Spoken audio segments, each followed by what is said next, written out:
I just love the way you do that. Well, just keep your fingers out of the way. That's the key. You're all right. You're right there. I'm good. You're right. There was a bit Oh, no. slippery. Sorry, I screamed really loud. Wait, what? Sorry, that was more dramatic than it needed to be. You tell me about it. It nearly ripped my trousers off when you did it. Sorry. I wonder what you were doing then. Oh, you ripped the trousers. Yes. You had something on the Hold on a floor. second. That was a bit close, that. Oh, yeah, you did. Oh, You had to be man. on the floor. Was that on that, or was that your hip? No, it wasn't mine. Oh. Trust me, it was nearly a whole lot worse for you than it was for me. Right, next. Right, where we go over here? We've got... Moving over to our pork over here. Don't worry, nobody noticed. Oh, no. Nobody noticed. Right, we've got our Stanley knife now. Right, it's that time of the show to find out whether Laura will be facing food heaven or food hell. Food heaven, of course, would be this over here. Slow-cooked piece of pork shoulder with some classic Parisienne style potatoes. Carrots cooked in the style of Vichy, which is this little place in France. And then this is a traditional sort of English sort of thing. An Oxford sauce, Oxfordshire sauce. They're humongous asparagus. Yeah, lovely. English asparagus coming in season right now. Absolutely fantastic. Season's a little bit delayed. Alternatively, it could be the lemon sole. Not that their choices mattered because you were going to get pork anyway, but it was a whitewash. They chose this as well, so we'll lose this out of the way. So the first thing that we're going to get on, if you can peel me the potatoes and the do the parisienne and the What, me? the carrots. No, I'm going to get Glynn to do that. We're going to get this mixture on first of all, because what we need to do is make like a little trivet, really, I suppose. That's what you call this. Trivet. So, with it being slowly cooked, often trivets or veg trivets are sort of smaller. What you've got to do with these onions is cut them into decent-sized chunks. So that's it, really, because this is going to cook for 5 hours. Otherwise, it's just going to dissolve to nothing, you see. And all we do is that. We just take these big chunks on here. Now, the secret of this is this bit. What we need to do is make a little salt. So we've got some salt over here, fresh thyme. I just love the way you do that. Well, just keep your fingers out of the way. That's the key. You're all right. You're right there. I'm good. You're right. There was a bit Oh, no. slippery. Sorry, I screamed Sorry. really loud. Wait, what? Sorry, that was more dramatic than it needed to be. You tell me about it. It nearly ripped my trousers off when you did it. Sorry. I wonder what you were doing then. Oh, you ripped the trousers. Yes. You had something on the Hold on a floor. second. That was a bit close, that. Oh, yeah, you did. Oh, You had to be man. on the floor. Was that on that, or was that your hip? No, it wasn't mine. Oh.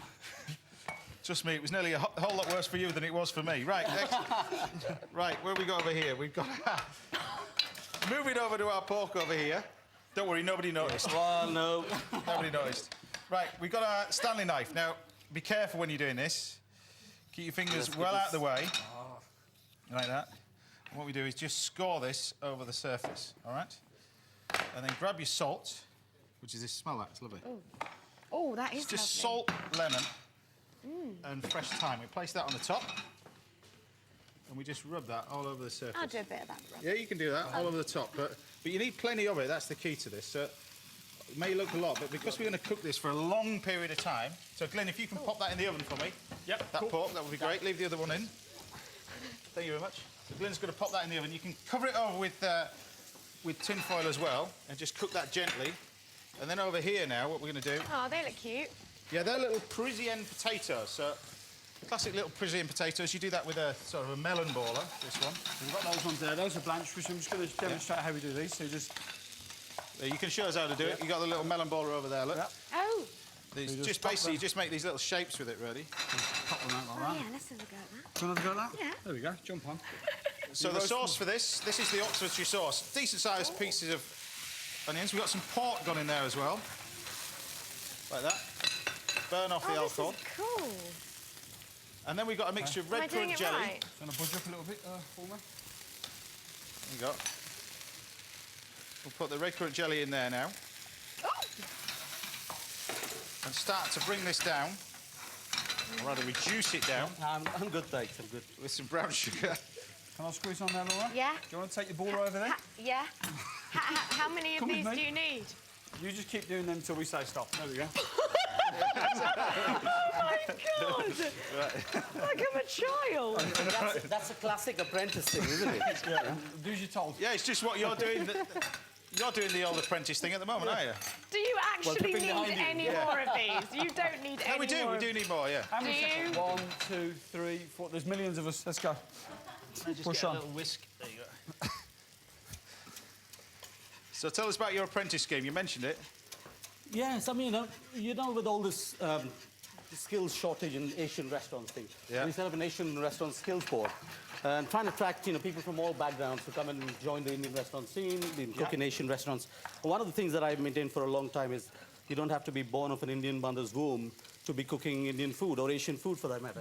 Yeah, exactly right, yeah. Glynn cooks Indian. You cook my mother's pumpkin chutney, I was saying earlier. Yeah. I cook Chinese, borrow the jacket from Ken Ho. Actually, if I knew what's in back. So anybody can learn to cook. Yeah. And all you need is a little bit of intelligence, a little bit of palate, You need to learn to walk, mate. and Never a mind. huge heart.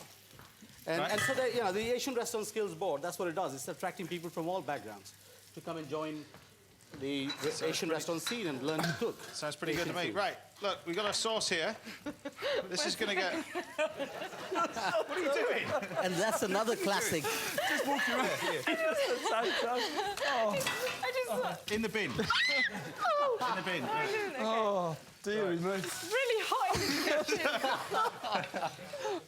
Right.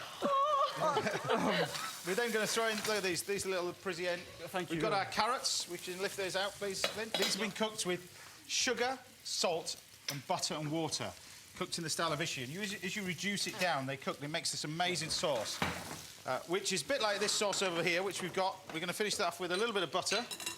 There you go. And then we've got some orange and some orange rind or orange zest in there as well. That smells Going amazing. to use. What is it? A little bit of zest. Orange and lemon zest, just a touch. I've got some orange zest in there already. Some orange pieces. So it's kind of like the Cumberland sauce that goes with it. Yep. That's nearly ready.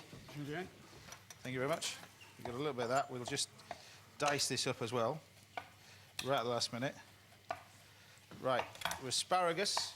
So that goes in there right at the last minute. Asparagus can go in. Carrots ready for the carrot stains? Carrots can go in, straight in. Yeah. There you go. They can go straight in. There, your carrots. So the whole lot gets sautéed off together. You can put a little bit of salt, pepper in there if you can. Very good, yeah. And then I was going to ask Vivek to go get the pork, but I ain't Oh, gonna... well, I am now. Then. Oh, leave it. Leave it. I got it.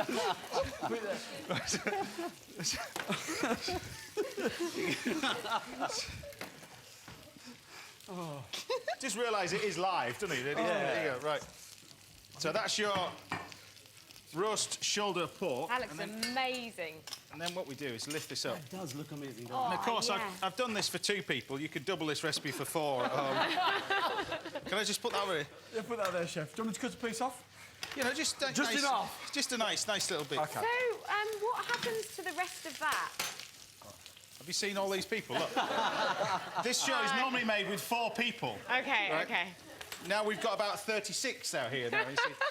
Yeah. And what we can do is just lift up our little potatoes, which we've got here, They're so cute. I love them. like that. So a mini melon baller is what Yeah, I that's need. what it's called.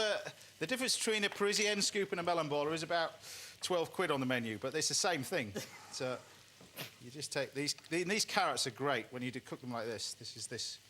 Ready for the pork, chef? Ready In a minute. And you've got obviously the new season's English asparagus, which we all be using right now.